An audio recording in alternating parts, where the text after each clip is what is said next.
जय जवाहर दोस्तों। आज लेके आया हूँ माता के विदाई गाना जो बहुत प्यारा गीत है। मोला संग देवी माता आवत जावत ले बहुत बढ़िया है।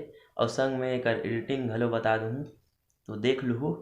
और वीडियो ला लास्ट तक जरूर देखूँ और अच्छा लगी तो लाइक शेयर और चैनल ला सब्सक्राइब कर दूँ यार।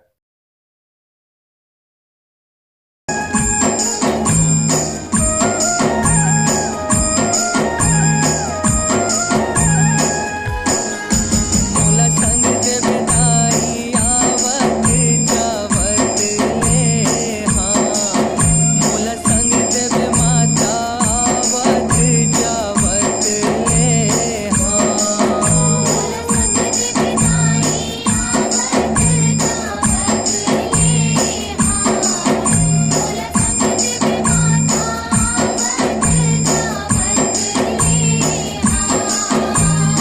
आवत जावत ले हाँ।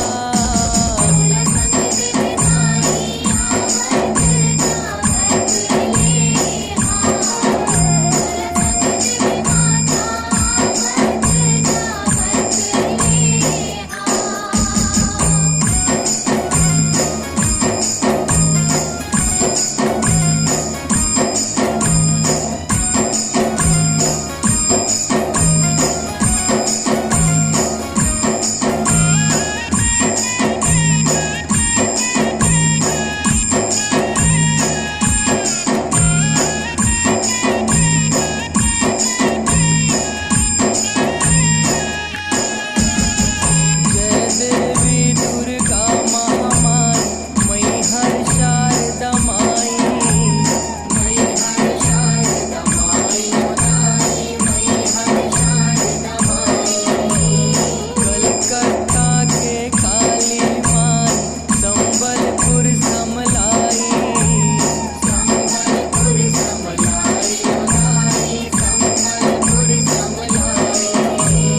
धमतारी के देव बिलाई डोंगर गढ़ बमलाई। डोंगर गढ़ बमलाई डोंगर गढ़ बमलाई।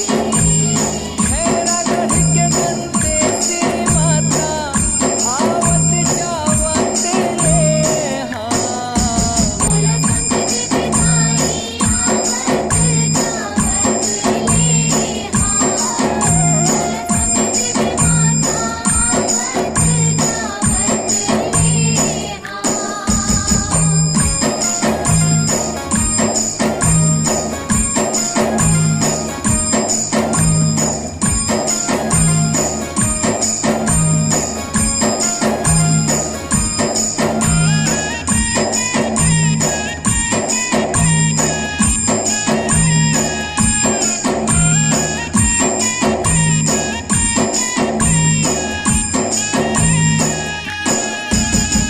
खैरागढ़ के दंतेश्वरी माता रतनपुर महामाई।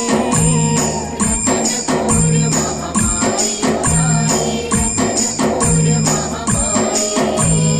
गढ़नरवर के नरसिंह देवता पर्वत गिरिजा माई। पर्वत गिरिजा माई पर्वत गिरिजा माई। कालीपुर के भैरव बाबा दुर्ग के चंडी माई। दुर्ग के चंडी माई दुर्ग के चंडी माई। गढ़धमधा के अटल कुमारी आवत जावत ले हाँ।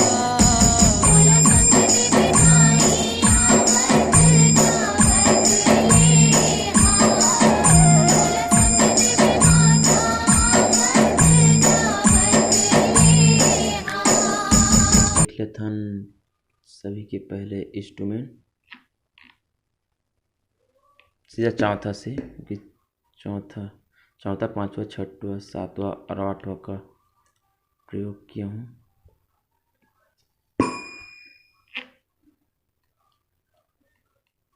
और वॉल्यूम अपने हिसाब से रख लेना यार।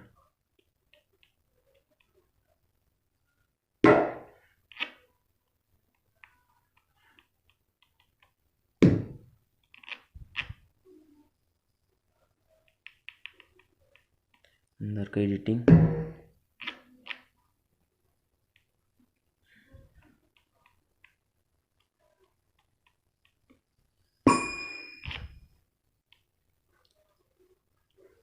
और ज़्यादा जानकारी के लिए कॉन्टेक्ट नंबर में कॉल कर लेना यार।